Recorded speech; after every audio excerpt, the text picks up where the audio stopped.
Hey friend, I recently decided I'm moving a lot of my long form content from my pretty successful TikTok page onto YouTube. And I figured a great first proper YouTube video would be to show you how I'm doing this. So I'm gonna show you how I turned this into this.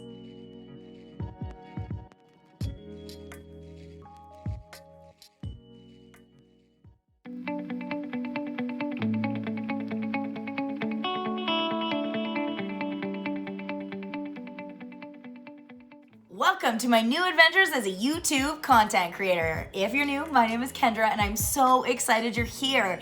If you followed me here from TikTok or you are already on my YouTube, I'm also so excited you're here. In this video, I'm going to share with you the equipment, the programs, as well as the apps that I use to not only film my content, but edit it and get it ready to post. And there is no scarcity mindset here, so if you have questions about anything I'm doing, make sure you drop them in the comments. And I know some of you may be wondering why I'm moving my content over here if my TikTok page is so successful, and I have many reasons for that, and I'm gonna share them with you in a different video. When it comes to video production, first thing you wanna know is what equipment do you already have? That way you can see what you can set up now and what you need to manifest to create your dream setup. When it comes to my equipment, I actually have a pretty simple list, and I'm going to drop everything in the description box below, and I'm going to tell it to you now. I'm using an iPhone 11 Pro to record. I'm also using a 10-inch ring light on an adjustable DSLR tripod. I'm using a Philips Bluetooth Hue bulb, which are great because you can use them in any light stand or light source. I'm using it in just a regular photography light stand with a simple umbrella reflector. When it comes to editing, I'm using Filmora Pro and sometimes CapCut on my phone, which I'll explain later, and my MacBook. And you can also use external microphones like a blue microphone, which I have, or a Bluetooth microphone, which I recommend, but I don't have one yet. So if you have a suggestion for that, drop that in the comments too. Now, let's focus on your video background. When it comes to creating your background, the most important thing is branding. If you don't know what branding is, how do you want people to feel when they're watching your content? And are you able to get across your message to your target audience? And creating your background is definitely a big part of that. The hive should definitely match the vibe. My backdrop is a work in progress. I actually spent the last day working on it because it was very much set up for vertical viewing on TikTok. I already had this LED cloud wall made, and if you want to know how I made it, check out the blog on my website. So I just needed to drop it down a little bit and create some more things for a better horizontal view. I also have this window here that during the daytime produces some pretty aggressive side light, which isn't good for filming. So this is why I have a curtain here. Also, I can change this curtain to change up the vibe. I also got a new plant. As you can see, it's a monstera. Hopefully I said that right. I could very much use your tips and tricks on keeping it alive. I've always wanted one. I had this plant pot in my I think it was in the garage, so I spray painted it rose gold. And I have this amazing levitating moon lamp and this little K here and this blank screen here. Then I can put whatever words, you probably already see them there, that I want to use as I'm filming and producing and editing. When it comes to your background, it doesn't really matter what it is, but it should be pleasing to you and your viewers. If you really don't like it for now, you can blur a lot of it out in post-editing or in filming if you're using a DSLR. Or if you're using an app like the one I'm using that will allow you to do that, and we'll talk about that a little later. When it comes to getting ideas for your backdrop, think about that vibe, head to a place like Pinterest and find some photos that you love that make you feel the way that you want your viewers to feel when they're looking at your content. And then build that backdrop, baby. Now it's time to clean it all up. And I definitely want to talk about creating and cleaning. I am a very creative person, and I'm also very messy when I create sometimes. And I used to be really hard on myself because people around me were hard on me for that. And now I've learned to not do that. That affects my flow. I'm also a more effective cleaner if I leave it all to the end, because as I'm cleaning, my brain is producing more dopamine and serotonin the more jobs I complete, which rewards me and motivates me to keep on cleaning. If I'm doing it as I'm creating, it interrupts my flow. I have ADHD, and it's sometimes hard to get motivated to do tasks to start with. So once you're motivated, stay on that motivation train, baby, and once you get off, you can take care of the mess after. Now it's time to set everything up and test it out. Set up your background, set up your lighting, and set up your camera and do some test shoots. I'm not gonna lie, I didn't do very good on that with this. This is my fourth go of recording a 25-minute or so video. One time I had a crumb on my lip from my grilled cheese, the whole video, a crumb right here. And the other one, it was filmed the wrong way. The other one, I was looking at the wrong part of the camera. Make sure you do your tests, okay? Don't be me. Do your tests, save yourself some time. It's very important, but not as important as lighting. Lighting. If you're gonna focus on anything, focus on lighting. And the more lighting variations you can have, the more variations your video is gonna have. I'm actually gonna add some more LED strip lighting that I have in my bedroom. I'm gonna bring it out and put it in here later. And as you can see, we have LEDs there. We have a little moon. You can adjust the vibe to what you want. And it's also more eye-catching for your viewers, and it gives them something to look at while they're watching you. And obviously, lighting makes it more professional. And if you're wondering how to light your videos, look for videos on YouTube about this, because it can be very complex or simple depending on what equipment you have and what kind of videos you want to produce. But this is how you make videos look professional from the beginning. It also makes editing a lot easier. That brings us into editing. This can be as complex or as simple as you want to make it.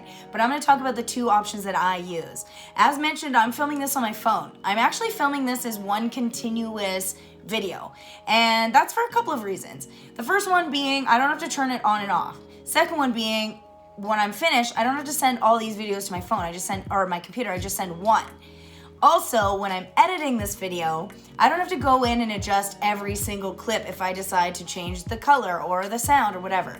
I can do that all in the beginning on one clip, and then I can go through and chop out the bits that I don't like. When it comes to programs to use for editing, I use Filmora Pro. I bought the lifetime version for $9 Canadian, I think like 3 years ago. It's the best purchase I made for video editing. Not only is it very user-friendly, but you have access to their program, which is called Film Stock. So it has video stock, music stock, it has titles, intros, it has so many amazing things, and you can pay for it on different scale rates and get access to different things.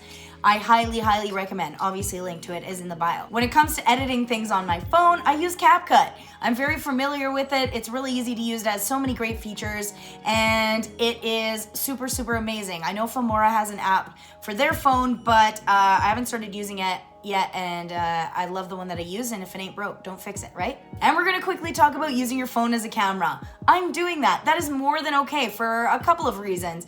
Don't not make content because you think your equipment isn't good enough.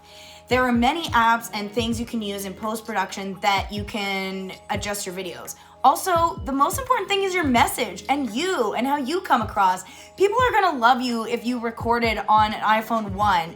They really would, I promise. You can add an app like I use called ProMovie, and that will give you a little bit more control over your iPhone or Android camera. This one I'm using on front camera today, so I get used to it, and it has a little bit less features, but I still have access to the ISO and exposure. When I use the back camera, I actually have access to depth of field using this app, which means I can create that blurry background and that cinematic effect right on this iPhone. Like, you don't need the iPhone 13 to do that. And I think this app was like $3.99 Canadian to take the watermark off. So yeah, I love it so far. If you have other great apps, obviously drop them in the comments. All right, so you filmed your video, you edited your video. Now it's time to create some graphics. Let's create a YouTube thumbnail. The program I like to use is Canva. They have a great free program. The paid version is obviously worth paying for. You can go right in there and click create design, and then you can put YouTube thumbnail, and it will come up with a bunch of templates that you can use those. I just use them in for inspiration, or you can just create whatever you like. And then all you have to do is download it, and you're ready to upload onto your YouTube page. I'm not gonna teach you how to set that up in this video. I think you can figure that one out. I'm not gonna make that video. All right, now you just have to upload it. And in my opinion, you should set it and forget it. There are gonna be people who have opinions about anything you post on the internet. That's just how the internet works. But through my healing and time spent on the internet, and I've had a lot of viral videos, I have learned that hurt people, and people bleed on those that didn't cut them. And I have a more compassion and empathy for this. And it's not saying that it's okay. I was bullied for the first 12 years of school, and the more you react, the more people bully you.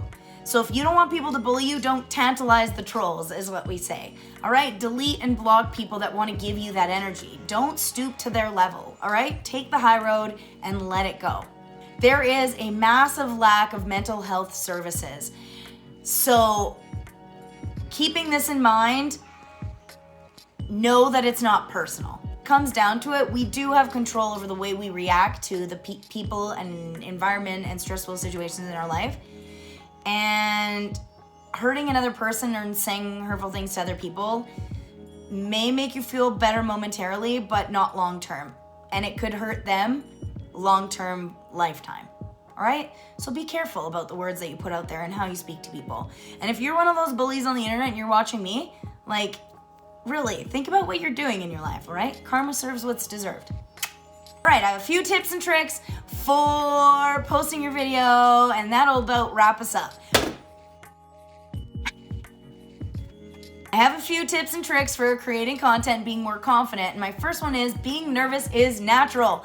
I've been extremely nervous recording this video. I'll be nervous editing the video. I'll be nervous before I post it. I've been nervous for months as I've been thinking about getting on YouTube. It's natural, and nervous and excitement kind of feel the same. So also remember that if you're nervous about it, you probably are passionate about it, and that's a good thing. And I also remind myself, I have everything that I need to do this. Realistically, remember, you only just need a camera and a light source. I have what I need. If I don't, I can find it and get help. Also, there are literal children on this app that are absolutely crushing it. I know some of them have help from their parents, but there's some of them that don't. And they can do it, we can do it. And you don't need to be great to start, but you have to start to be great. And just like I said in the beginning, lighting is super, super important. If you're gonna invest in anything, invest in good lighting. That's gonna make your videos more professional. It's also gonna make editing at the end a lot easier. And my most favorite tip is make sure your videos are as accessible as possible. Add captions for the hearing impaired and describe objects that you're talking about for the visually impaired. We need to accommodate and be inclusive. It is so important, and if you can add that into your video, it's such a simple thing that you can do, but it has such a massive impact for those who want to enjoy your content.